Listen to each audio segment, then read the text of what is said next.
Bueno, hola a todos, bienvenidos nuevamente a esta nueva edición de los webinars DC Universidad de Palermo y Experimenta. Mi nombre es Marcelo Guío, soy el director editorial de Experimenta y Experimenta Libros y les doy la bienvenida nuevamente a este ciclo que comenzó ya hace 3 semanas y que está en plena actividad. Hoy, y no quiero digamos, demorar mucho más, pero hoy tengo el placer y el gusto y el honor de recibir a una persona a quien respeto, quiero y admiro mucho, un profesional que conozco hace unos cuantos años, que es Sebastián Guerrini. Voy a leer, como siempre, una pequeña referencia sobre Sebastián. Diseñador gráfico, doctor en comunicación y es uno de los referentes internacionales en el campo del branding y la identidad. Es autor de libros fundamentales como Los poderes del diseño, Designing Nationality, basado en su tesis doctoral, y uno que acaba de salir que es Once Upon a Time, no, Once Upon a Brand, marcas que cuentan historias. Sebastián ha desarrollado más de 600 marcas en 33 países, trabajando para gobiernos, organizaciones internacionales, empresas y universidades. Muchas de esas marcas seguramente ustedes conocen y ya hablaremos. Su trayectoria combina la práctica profesional con la investigación académica y la escritura, y siempre con un enfoque claro, que es entender el diseño como una herramienta de poder capaz de construir relatos, identidades y vínculos de confianza entre las personas y las organizaciones. Hoy vamos a hablar un poco de marcas, pero vamos a hablar de diseño, lógicamente, también, y de comunicación, y fundamentalmente de dos de sus libros que giran en torno a estos temas. Así que, sin más, bienvenido Sebastián, buenas tardes, gracias por estar con nosotros. ¿Qué tal, Marcelo? ¿Qué tal? ¿Cómo andan todos? Un gusto y bueno, muchas gracias por la invitación. Bueno, comencemos directamente en en la conversación. Decía que tenemos dos libros. Uno es Los poderes del diseño, que tengo aquí, que nosotros hemos editado Sí, en España también y que tú has editado allí también en Argentina. Y el nuevo, que es Once Upon a acá. Brand, que acaba de Sí, sí. salir, es muy nuevito Sí. y que tiene como subtítulo Marcas que cuentan historias. Así que, en principio, ¿cómo resumirías esta idea de que las marcas cuentan historias y cómo se ve esto en la práctica? Mira, yo estudié diseño y siempre me enloqueció ver qué es lo que había atrás de toda la cuestión. Como que toda la vida diseñé, dibujé, fui ilustrador. O sea, las imágenes para mí son como centrales en mi vida, pero a la vez yo respeto y quiero mucho a lo que hago. Entonces creo que eso es lo que me motivó a tratar de defender o a entender qué era lo que estamos haciendo, ¿no? Lo primero que encontré, bueno, yo hice el doctorado que básicamente antropología y comunicación en Inglaterra. En un momento necesitaba como más desafíos como intelectuales de poder, eso, de poder desarmar lo que estábamos haciendo. Y lo que yo, mi punto de vista es que lo central en la sociedad no es como plantea el estructuralismo, las relaciones de parentesco, todo, no es nada más que una cuestión de organizaciones sociales o el éxito laboral, productivo. Mi punto de vista es que lo que hace sociedades es la comunicación. Es decir, Ujú, que sin comunicación no habría cultura, no habría mercado, no habría política, no habría amor. Entonces, lo que le da sentido a nosotros como colectivo es la comunicación. Y si empezamos a desarmar qué es la comunicación, lo central en la comunicación son las historias. Y cuando agarramos una historia, ¿cómo está formada una historia?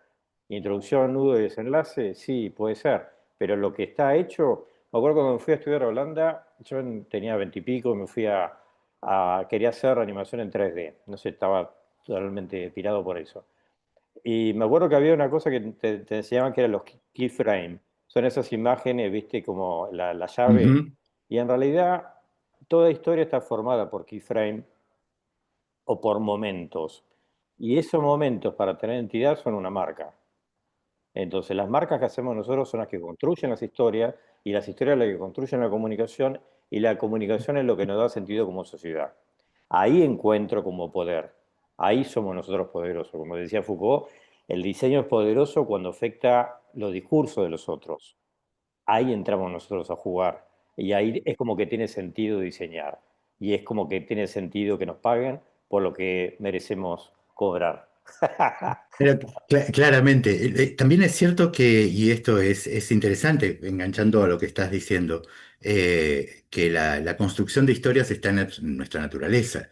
Finalmente, crecemos, nos educamos, aprendemos a partir de la narrativa que alguien hace en determinados momentos de nuestra vida.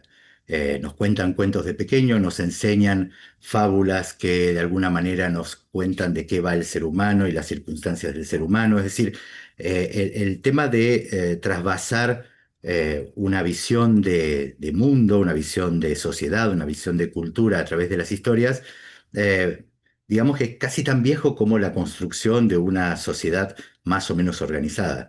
Y obviamente las marcas en un contexto, digamos, en el cual son referentes, para bien y para mal, de la sociedad en la que estamos, también trasladan estas historias, ¿no es cierto?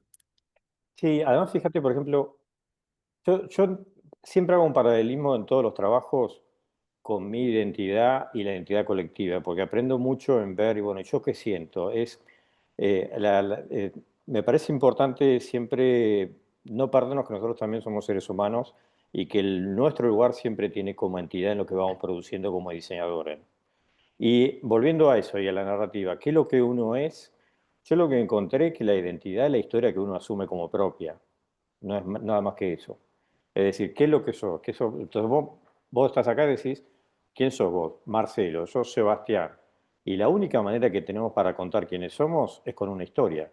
Ujú, Soy Sebastián, que nací en Argentina, viví, etcétera. Pero bueno, es una historia.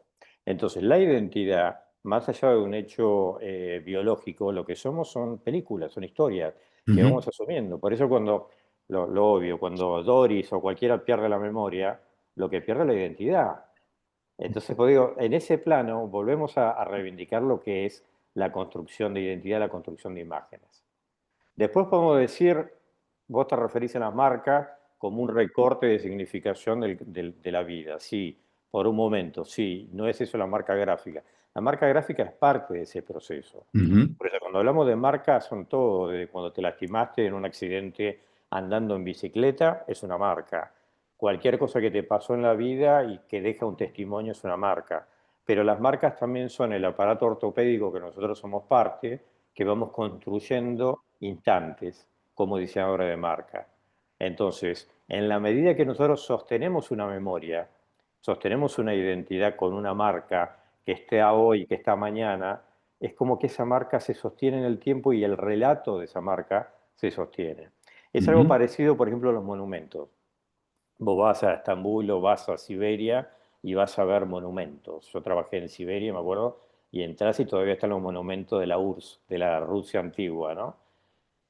O trabajaba en Islandia y vos ves los monumentos que remiten a los vikingos. Está todo bien. Ahora, ¿por qué existe un monumento para sostener la memoria al igual que una marca? En ujú. ese escenario que estamos jugando nosotros. Es un juego lindo. Y básicamente también es la construcción o consolida la construcción de una narrativa y de una memoria histórica. Eh, Una memoria que tiene sentido en un contexto determinado, esto también tenemos que entenderlo, ¿no? Porque el significado que se le atribuye a ese elemento, a ese monumento o a esa marca, también está condicionado o juega un juego dual con las circunstancias en las que se crea y en las que vive la gente que se siente representada por esa marca o por ese monumento, ¿no? Y creo que son espacios dinámicos. Sí, bueno, la Y cultura es un espacio dinámico, sí, claramente. es una búsqueda de sentido colectivo cotidiana. Entonces, nosotros somos parte de ese juego de poder buscar cotidianamente de reinventarnos. Y creo que lo más liberador y lo más power que tenemos nosotros al ver los procesos de reconstrucción cotidiana de la identidad es que nos da la posibilidad de reinventarnos y nos da las Ujú, herramientas para decir, nada está escrito en piedra, todo puede modificarse. Y eso es liberador. Es liberador porque además es la base del libre albedrío. Nosotros como seres humanos que estamos en esta vida, si nosotros no podríamos rediseñarnos cotidianamente, reinventarnos, la vida sería un embole, sería una cosa muy fría, muy imposibilitado de poder crecer. ujú. ¿Para qué Sí, vamos a sí. despertarnos de la cama si tenemos las redes sociales, si tenemos el Instagram?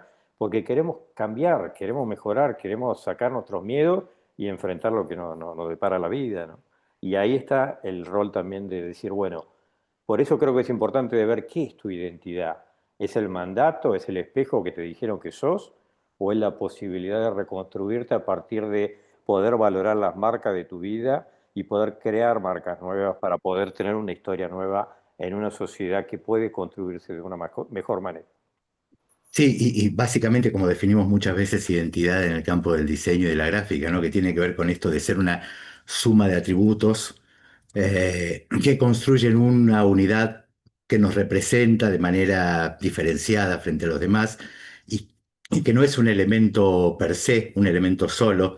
A veces se produce esta confusión de que, bueno, esta marca, sea cual fuere, es una unidad inmóvil fija que habla de dos o tres aspectos que son constantes y si nos centráramos en esa visión, obviamente carecería de evolución y obviamente carecería de conexión, porque no entraría en diálogo con las audiencias, ya no digo con los consumidores, sino con las audiencias en las que participa en ese diálogo, y que perderían de alguna manera el hilo de la conversación.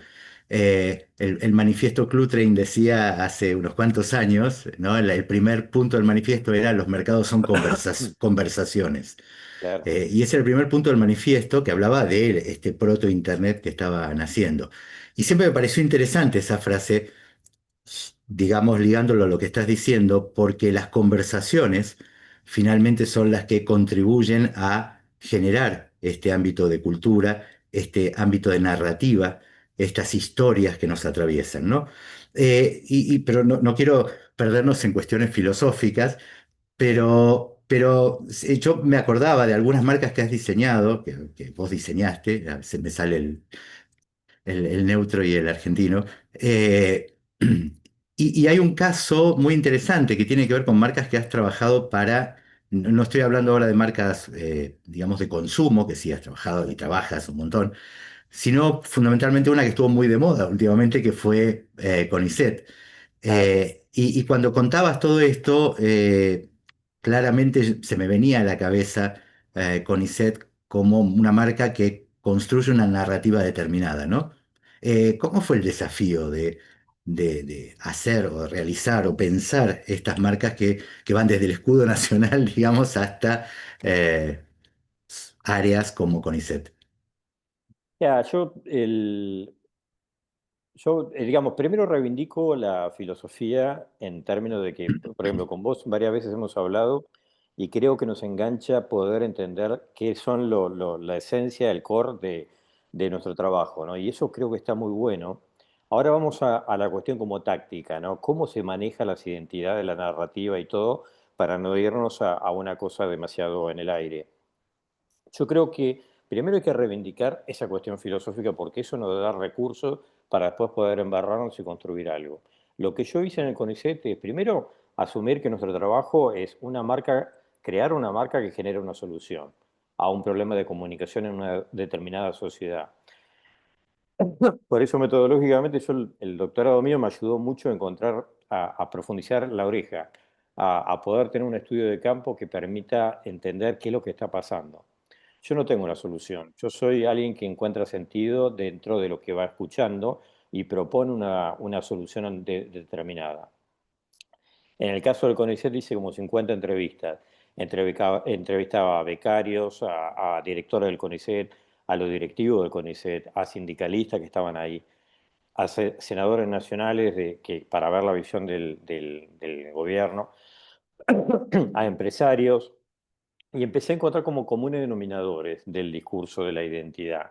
Todos me hablaban que el CONICET era la ciencia argentina, no era el Estado, era algo que estaba por encima de lo formal de la institución, de lo que certifica ser argentino, sino que era como un sentimiento más parecido como a un club de fútbol, a la selección de fútbol. Era como la casaca de la Furia o del caso de Argentina, de la selección argentina. Entonces ahí me di cuenta que estamos hablando de la bandera y no del escudo. Por otro lado, a todos les preguntaba, ¿qué es la ciencia? ¿Qué entendés por ciencia? Y me decían, es el infinito, es una cosa que no termina más. Entonces empecé a encontrar en ciencias duras y blandas un sociólogo, un antropólogo, un ingeniero, y todos hablaban del infinito. Entonces, bueno, empecé a encontrar dos fermentos fuertes, que era la bandera y el infinito, y que todo tenía que dar una sensación de amanecer. Y así empezó a salir el icono del CONICET, que cuenta un poco esa historia, la bandera argentina formando un infinito y enmarcando el discurso de esta narrativa. Yo cuando hablo de marcas que cuentan historia, lo que entiendo, se genera la historia a partir de la sumatoria de interpretaciones del espectador. El espectador ve un nombre, que es en este caso CONICET, pero suponete que sea Marcelo o lo que sea, y siempre va a estar en una tipografía. Puede haber una tipografía de época que sea la máquina de escribir, puede ser la Arial, puede ser la Helvética, pero siempre hay una tipografía y a partir de ahí hay diferencias. Si vos tenés una letra muy romana, estás expresando algo, como la grafología. La grafología dice que la letra de la maestra es la normal. Todo lo que está expresando algo más está diciendo algo. En el CONICET, la letra esperable no era la Arial o la Helvética, sino que le puse una letra como de época.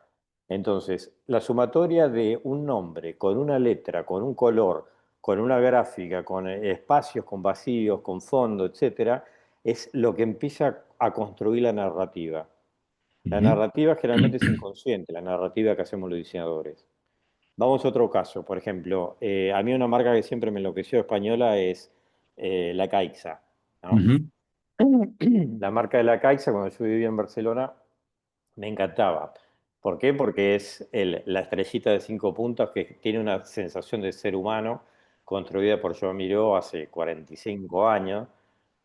A Miró lo contrata Landor, que es una agencia de publicidad de Nueva York en ese momento, lo contrata para un tapiz gigante y en ese tapiz estaba la estrellita que estaba como guardando en la hucha su dinero.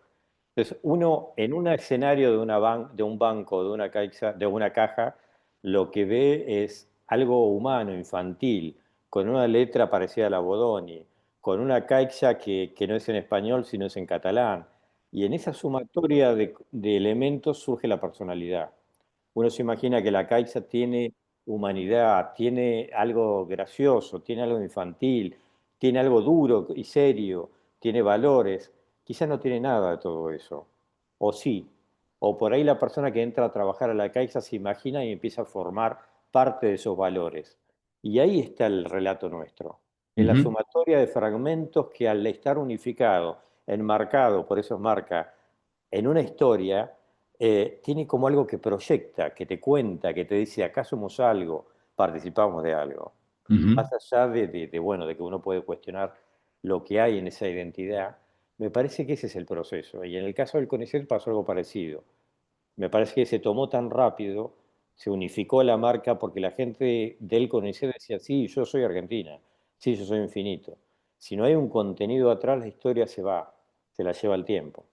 Sí, sí, aparte, bueno, entendemos también que una marca no es solo lo que uno dice, sino lo que los otros dicen de ella, ¿no? Entonces, Claro. en esta instancia, cuando decimos, bueno, qué importante es que los otros compren la marca, tiene que ver con esto, ¿no? La idea de apropiación. Este símbolo me representa, lo cargo de significado y lo alimento cada día. Tengo una comunidad construida en valores a través de eso, ¿no? Y Sí, hablando, perdóname, pero sí, ahí yo creo que el desafío es bajar un poco el ego del diseñador y nosotros somos como un intérprete, le damos forma y le damos absolutamente. voz a un otro. Ujú. Yo creo que en ese caso de la marca del CONICET, el éxito fue la oreja, el poder encontrar el común denominador. Y eso creo que nosotros somos Sherpa, somos guía de montaña y lo que vamos guiando es al otro, ¿no? Y cuando llegamos al resultado, tenemos que estar feliz por haberle dado voz y premio al que estamos llevando a ese proceso, ¿no? Eh, a veces uno quiere decir, no, pero yo lo hice, yo lo creé, y sí, Ah, pero somos voz del otro. sí. No, es que además yo creo que hay un placer intrínseco en el campo profesional, por lo menos lo que nos gusta Sí. esto, que tiene que ver con esto de cuando uno consigue que el otro se apropie Sí, de sí. esto, porque quiere decir, como bien decías recién, que escuché bien y ejecuté bien. Y entonces ese proceso es un proceso natural. Es decir, cuando los Claro. otros se apropian naturalmente y no es una imposición, quiere decir que hice bien mi trabajo. Y yo creo que muchas veces, más allá de mostrar lo que hacemos, que digamos, somos generaciones que cada vez, por nuestra generación por lo menos a la que pertenecemos vos y yo, cada vez muestra menos, en realidad, en el sentido, digamos, publicitario de lo que hacemos, y mostramos más el fondo de las soluciones, porque nos interesa tratar de explicar, y eso es lo que yo leo y escucho de lo que estás diciendo, interesa saber el por qué hice esto y para quién lo hice y con qué sentido lo hice, ¿no? Y creo que en ese sentido el diseño es poderoso. Y enganchando con esto, justamente es por qué decís que el diseño tiene poderes y cuáles serían estos poderes, y cómo se manifiestan en nuestra vida cotidiana. Sí, mira, para mí el diseño es poderoso porque básicamente, digamos, hace que afecta las relaciones de las personas al imaginar, por eso la importancia de la imagen también en el diseño, ¿no? Al reconstruir, a darle sentido a las cosas que de por sí no tienen sentido. Nosotros vamos dándole forma al caos o desordenando desordenando el caos o ordenándolo, dependiendo de Ujú, lo que estemos buscando, ¿no? Los poderes del diseño, se los cuento medio rápido, son el poder de anticipar. El poder de anticipar es el central para mí, porque en realidad mi punto de vista es que la cultura lo que busca es anticipar. Es decir, nosotros tenemos miedo al devenir. Entonces, como seres humanos, como podemos ser cavernícolas o lo que sea hace miles de años, pero siempre lo que tenemos miedo es qué va a pasar. Entonces, ¿por qué vemos una película? ¿Por qué vemos el diario? ¿Por qué vemos el celular? Para saber lo que va a venir. ¿Por qué vemos el horóscopo o por qué vemos el clima? Y porque va a llover, porque nos va a agarrar el granizo. Entonces anticipamos lo que va a pasar y cotidianamente como cultura estamos buscando disminuir la incertidumbre que nos da el devenir de la vida. Entonces, cuando nosotros construimos historia, lo que estamos haciendo es anticipar lo que va a pasar.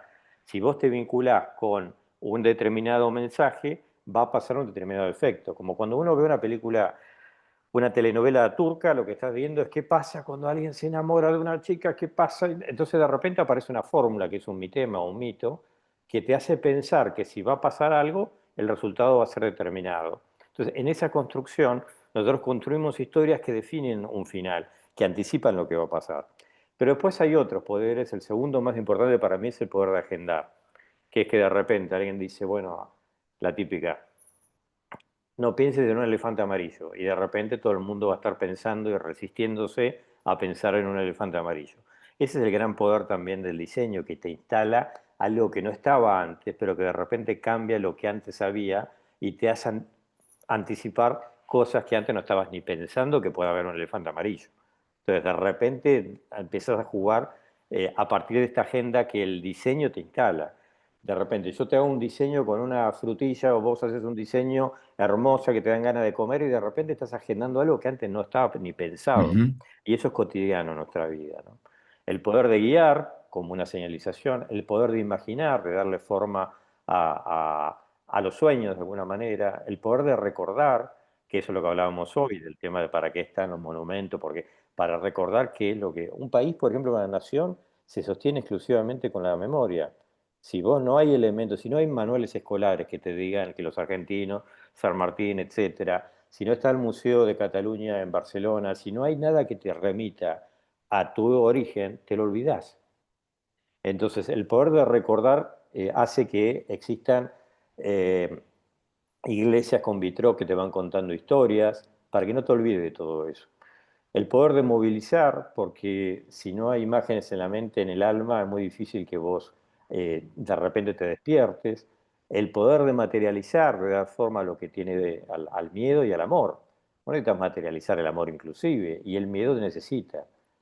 Borges decía una cosa que a mí me encantaba, que decía, no tenemos miedo, soñamos con monstruos porque tenemos miedo, no es que tenemos miedo porque soñamos con monstruos. Es decir, el monstruo es el que le da forma a nuestro miedo. No tenemos ujú. que creer en el monstruo. El monstruo es un vehículo, es un diseño que le da forma a las cosas que no tienen forma, ¿no? El poder certificar, por ejemplo, ¿por qué tú tienes la escritura de tu casa? ¿Por qué un billete tiene valor? Porque tiene un régimen de credibilidad que certifica el diseño. Si no es una hoja en blanco pintada, ¿no? El poder de generar deseo, que está vinculado con lo que hablábamos antes, de una frutilla o de cualquier elemento, de una toronja que de repente tiene sed y quiere comerla en este momento. Y el poder de dominar, que es influenciar sobre lo que los otros las historias que los otros van consumiendo. Esos son básicamente los poderes, ¿no? Ahora, trabajaste y trabajás con marcas de muchos países diferentes. Eh, ¿Estos poderes cambian, digamos, de acuerdo a cada una de las culturas, las sociedades en las que estás, o son transversales a todos? Así como decimos, bueno, la cuestión de contar historias o estar vinculados a través de una historia, digamos que es prácticamente inherente a toda la humanidad.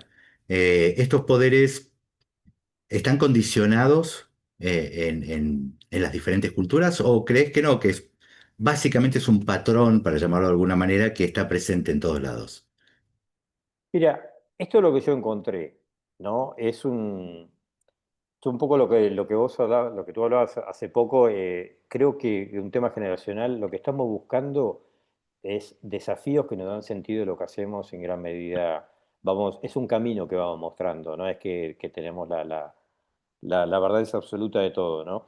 Este es el camino que encontré. Y yo me doy cuenta que yo trabajé con dos o tres organizaciones mundiales que me generaron, por ejemplo, una, la Organización Mundial de Cooperativas en Inglaterra, que tuve que entrevistar, hacer 1500 análisis sobre cómo se representan las cooperativas en el mundo, ¿no? Y encontraba que había muchos comunes denominadores y empezaba a hacer focus group y todo en distintas culturas y encontraba que también la forma de anticipar eran similares. Cambiaban los recursos, pero no dejaba de ser una matriz similar. Después Ujú. también con la Organización Mundial de Producción Orgánica en Alemania me pasó lo mismo. Entonces, cotidianamente voy buscando esto. Creo que la forma varía con los patrones culturales, pero no dejamos de ser seres humanos, ¿no? Eh, yo entré a todos estos temas de psicología leyendo a Jung, que tiene su hipótesis de que también hay estructuras similares en todo el género humano y la necesidad de comunicación es la misma.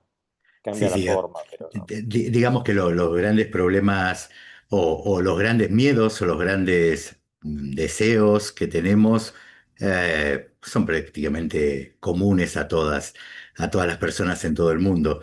Eh, trabajás mucho, digamos, hay un área en la que hablábamos de CONICET recién o a la pasada sobre el escudo nacional. eh, y trabajás en un terreno que yo le tengo bastante respeto, que es aquel que tiene que ver con justamente lo que está relacionado con instituciones con un peso nacional muy fuerte, ¿no? Digo, les tengo bastante respeto porque al pasar hablabas justamente como si fuese un equipo de fútbol. Digamos, hay algo. Creo que hay pocas cosas tan difíciles de diseñar que, por ejemplo, el escudo de un equipo de fútbol, básicamente porque la cuestión de la pasión está tan presente que cualquier cosa que toque ese emblema va a generar odios acérrimos y amores infinitos, ¿no? Tal cual. Eh, eh, digamos, ¿qué punto de contacto crees que hay en tu perspectiva desde el punto de vista de diseñar para organizaciones públicas, para gobiernos, etcétera? ¿Qué puntos de contacto hay con el mismo, digamos, desarrollo, pero cuando trabajas para una empresa privada, para productos? eh, Donde ahí ya las pasiones son otras, donde ya no está tan en juego esta cuestión del ser nacional, por llamarlo de alguna manera, aunque hay marcas que sí los son, marcas comerciales que sí lo son, pero ¿cuáles son las diferencias principales que encontrás en uno y en otro caso? Obviamente la investigación, la base de la investigación es la misma, pero ¿cuál es lo que digas, no, la gran diferencia es esta? Mira, yo creo que el trabajo nuestro cada vez lo veo más parecido al de un actor de teatro. Tiene que haber un tomar el rol. Si vos estás dispuesto a tomar el papel, tenés que jugarte y dar lo mejor que tengas, ¿no? Y nosotros tenemos que representar el papel que la estrategia nos va definiendo. Después hay lugares que vos podés decir, no, yo no quiero trabajar de esto, no quiero este papel. Y es válido, ¿no? A mí, por ejemplo, en un momento, cuando estaba viviendo más en Europa, me salió, por ejemplo, de hacer una fábrica de torpedos en Escocia. Y digo, yo no tenía ganas, y le dije que no. O un grupo de seguridad norteamericano en Irak. Me pidieron para que pase el presupuesto. Yo le dije, yo no tengo ganas de esa energía. Entonces me parece, está bien, a veces termino haciendo cosas que no me siento 10 veces pleno, pero cada uno tiene el filtro de lo que quiere, de su identidad, ¿no? Sí, me doy cuenta que es muy importante la transferencia en que yo tengo que querer a la empresa que estoy trabajando, tiene que haber un feeling. Ujú, Si no, es muy difícil poder comunicar bien.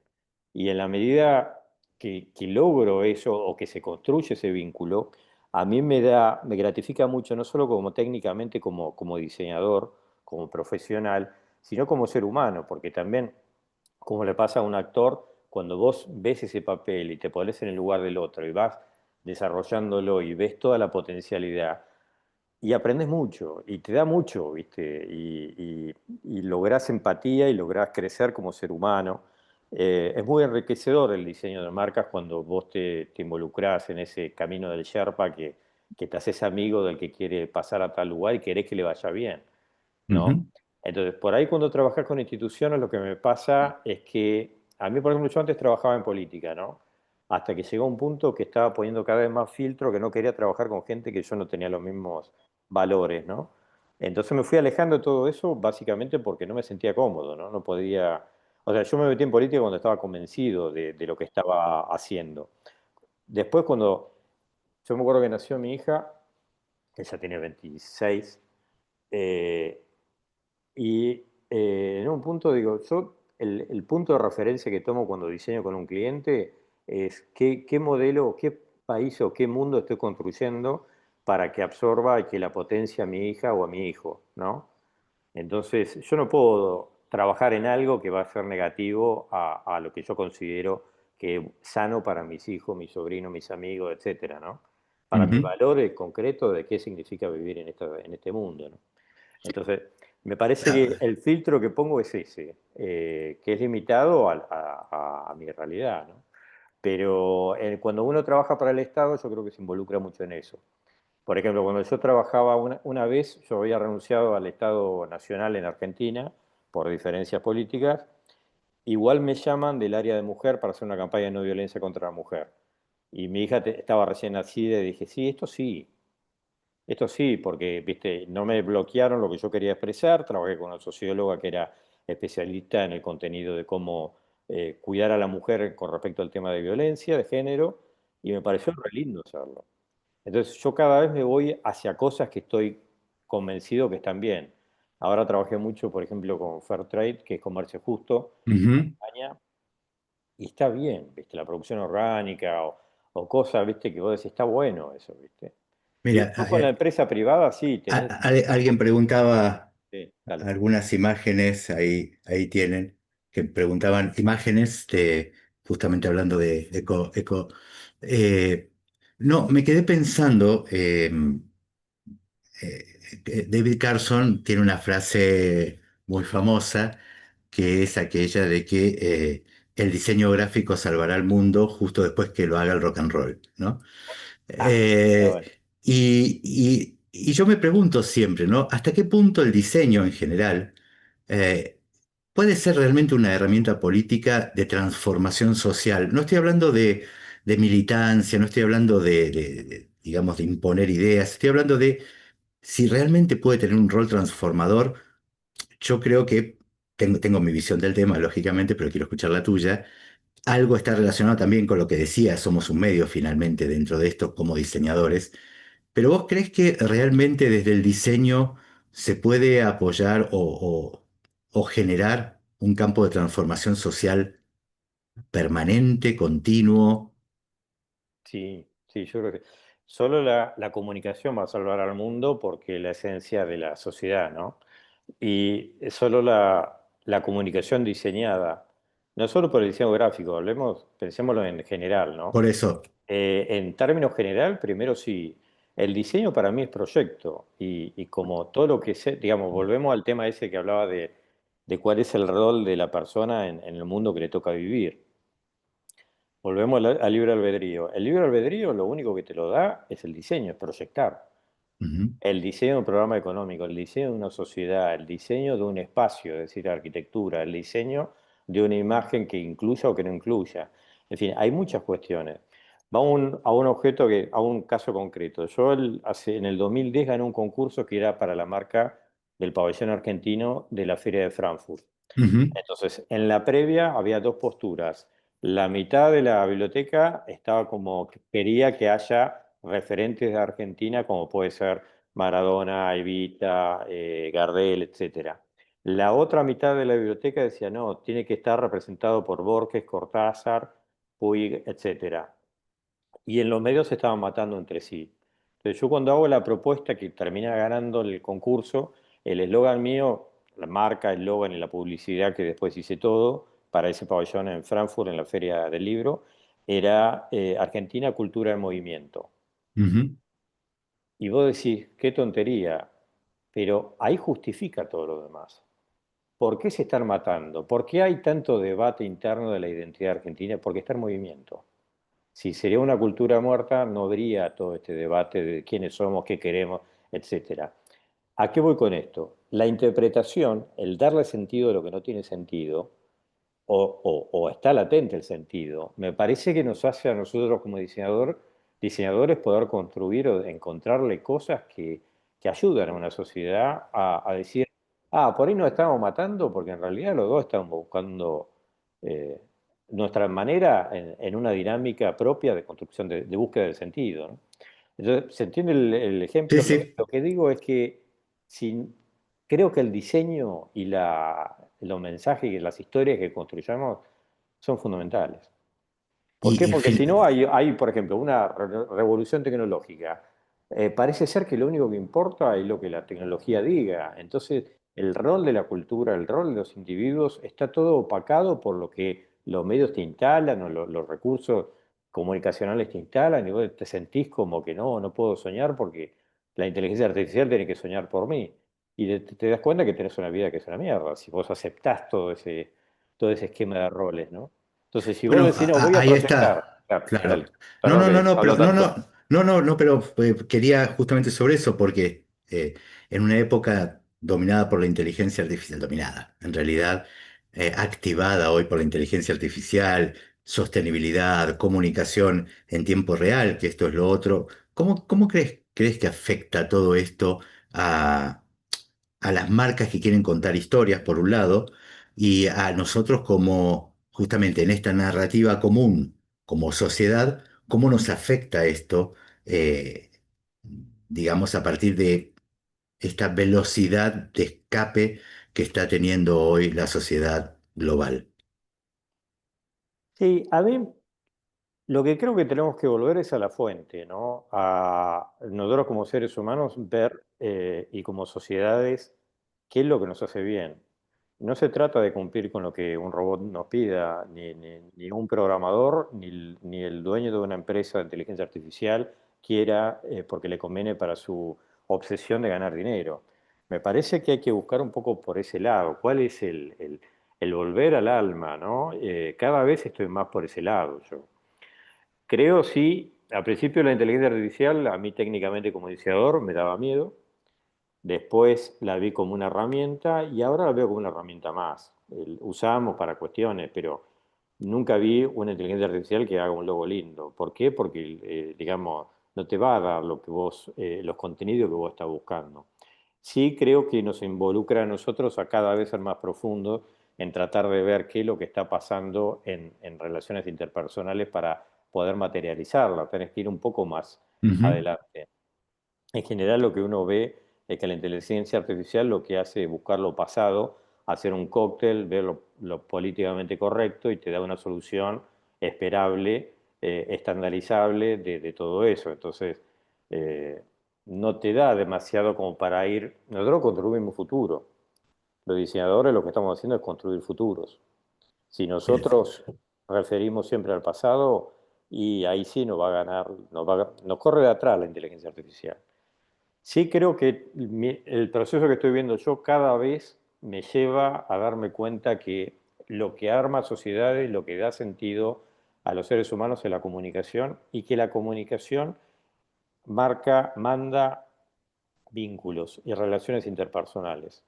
Cada vez me doy cuenta que si vos querés buscar trabajo, si vos querés construir comunidad, si vos querés que te quieran, si vos querés lo que sea, tenés que construir lazos personales. Por Ujú, ejemplo, los libros que estamos hablando.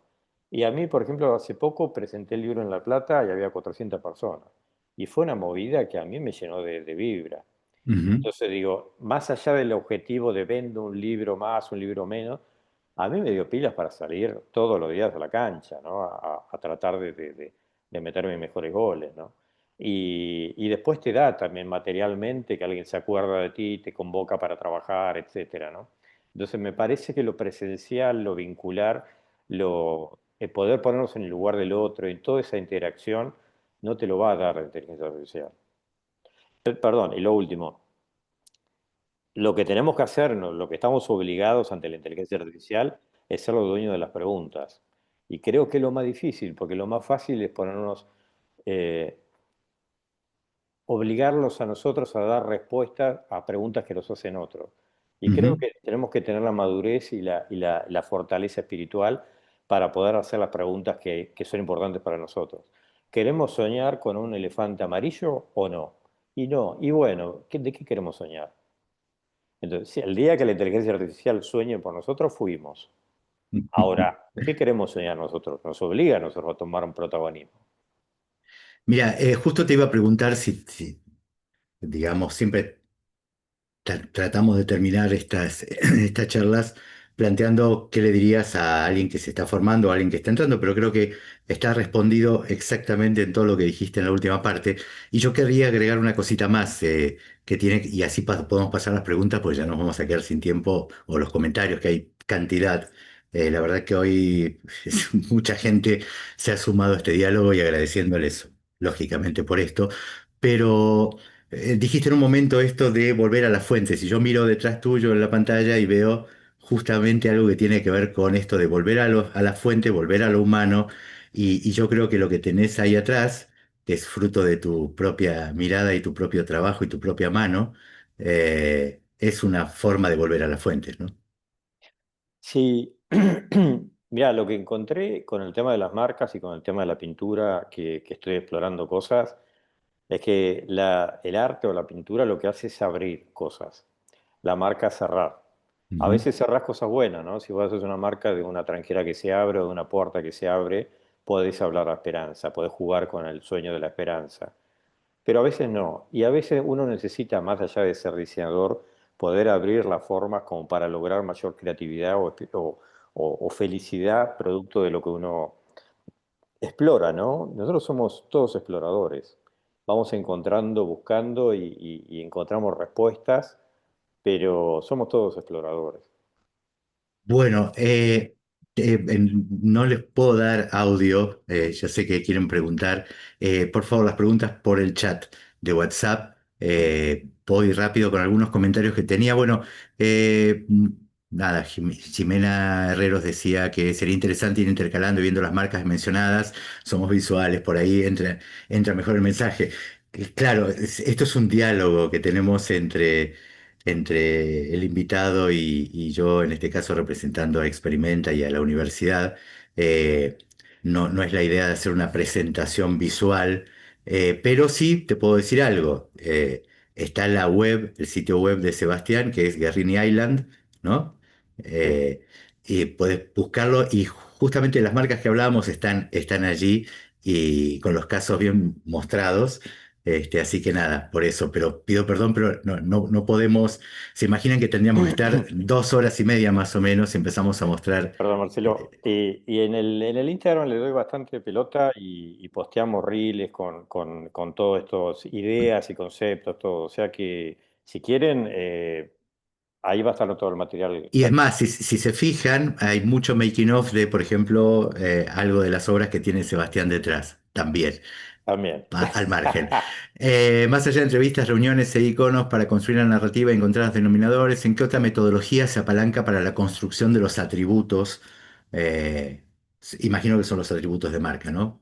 Es, Sí, creo que todo en las entrevistas. Yo, digamos, por eso me fui a estudiar antropología, ¿no? En Inglaterra. Pues hice el doctorado en antropología, pues me da cuenta que lo que yo quería era poder agudizar mi oído y poder detectar cuáles son las formas, ¿no? Cuando vos entrevistás, vas entrevistando una, dos, 10 veces y empiezan a aparecer ahí las figuras, los iconos que hay que darle forma, ¿no? Qué cosa sí, qué cosa no, y de repente te lo dicen. Entonces cuando vos lo mostrás y dices, ¡ay, qué bueno! En realidad me lo dijiste vos, yo le di un poquito de marco, pero digamos, tenés que estar ahí, porque vos sos la voz, sos el canal que puede comunicar lo que la otra persona no se da cuenta. No, ese es Ahí nuestro volvíamos a la idea de la comunicación y del diálogo, ¿no? Esta claro. capacidad de escuchar y dialogar. Otra, Andrea Paul dice, a ese era Mauricio, Andrea Paul dice, un placer escuchar un referente como Sebastián Guerrini que destaque la herramienta de la grafología para precisar la personalidad tipográfica. Llevó años investigando ambos campos de conocimiento, los nexos de grafoanálisis y diseño, la construcción y la proyección de la identidad marcaria a través de estos elementos simbólicos que aportan significados. Bueno, el ejemplo de la maestra que nos brindó como el modelo básico y a partir de allí todo lo que se corra de ese patrón se construye la identidad. Abrazo grande desde Mar del Plata esta vez. Así que nada, agradeciendo a Andrea el comentario y nada, y el aporte. Guillermina dice, ahora todos somos como todos con un elefante amarillo en la mente, lógicamente, de eso se trata, de eso se trata. Gracias a todos por la iniciativa y Sebastián, un placer aprender de vos. Desde Tandil está Guillermina, gracias Guillermina.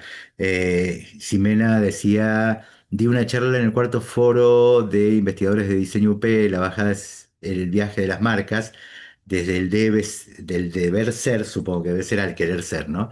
Les podría resultar interesante sumar otra visión, bueno, el deber ser y el querer ser es el gran puente entre lo que somos y lo que esperamos ser, ¿no? Claro, O peor aún, ¿no? Cuando decimos el deber ser es lo que dicen que debemos ser y lo que queremos ser, ¿no?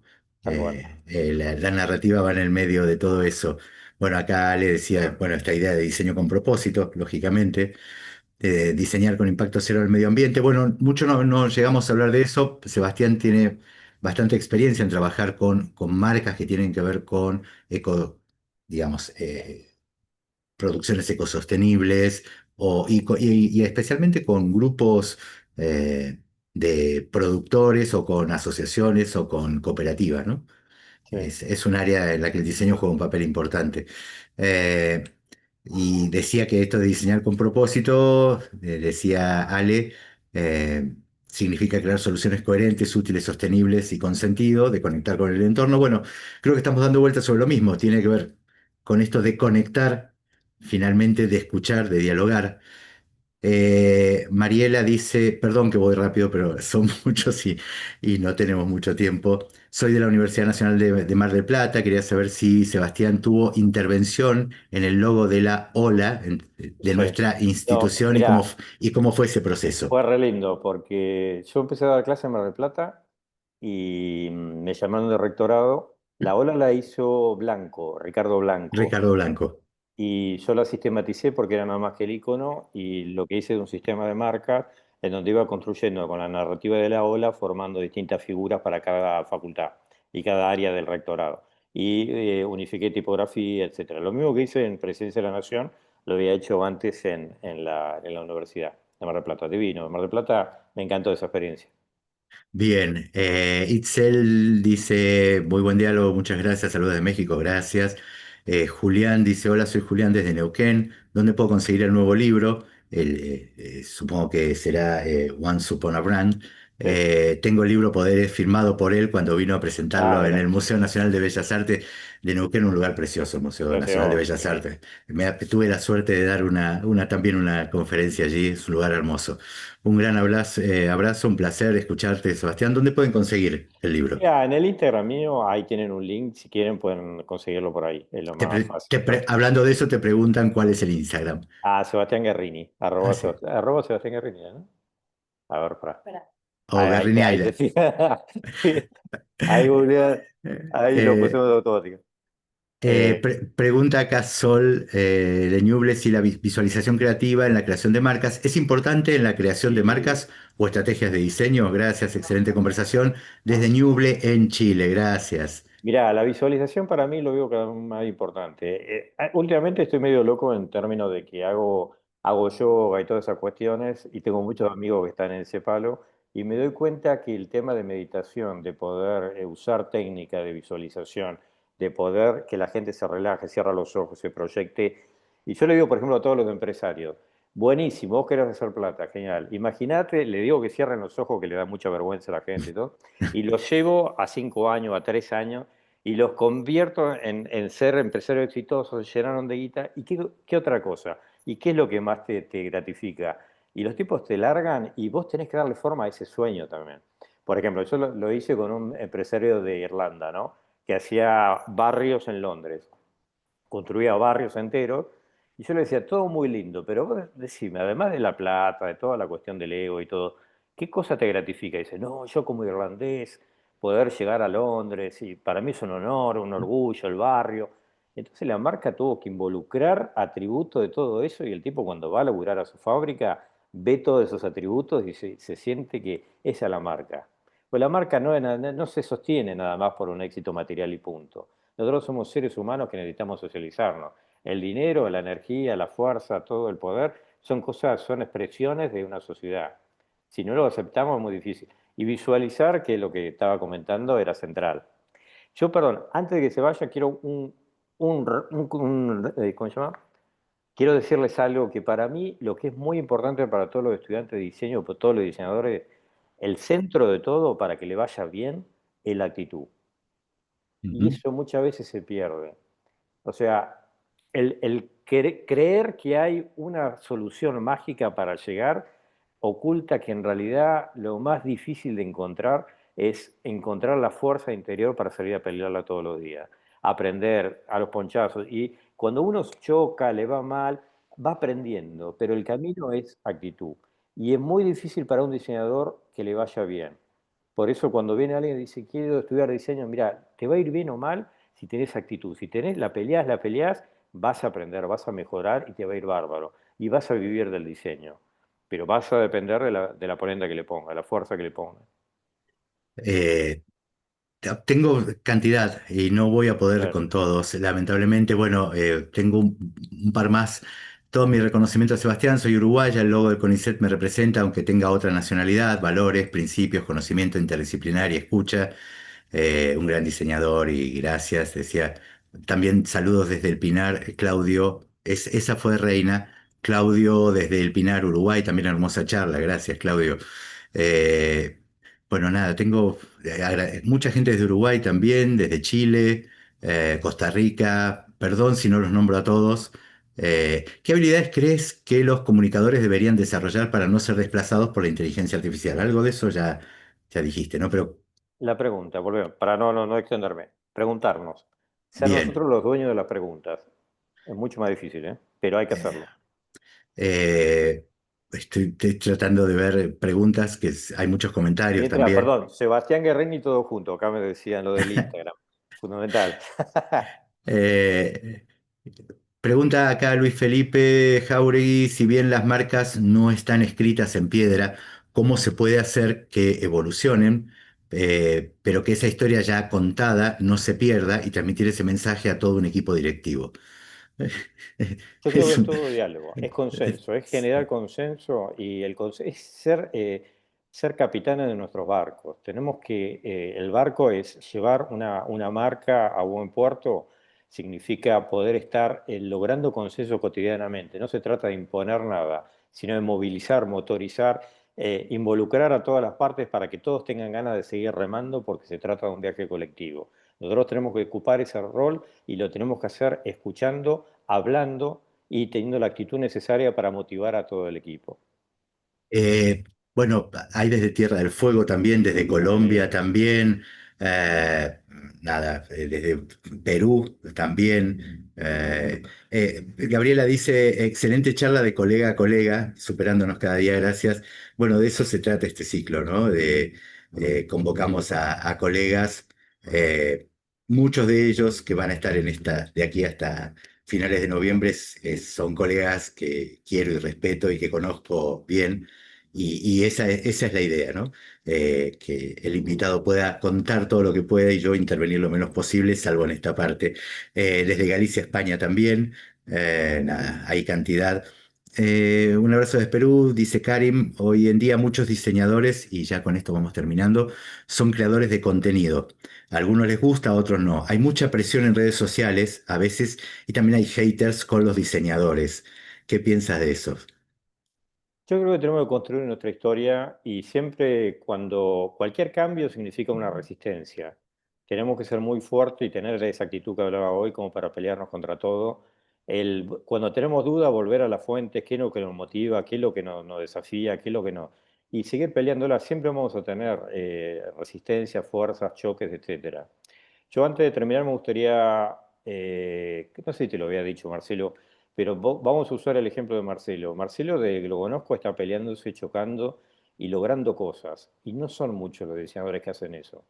Marcelo empezó, lo conocí con los primeros congresos de la Universidad de Palermo, inventaba cosas, la peleaba, y después en experimenta, y después con su libro, y después con su trabajo, y es bárbaro. Y yo a mí me pasa que a veces hay cosas que te salen y hay cosas que no, pero digo, me parece que lo más fuerte que podemos tener es eso que tiene Marcelo de pelearla, pelearla, pelearla, y es lo más hermoso que te da la vida.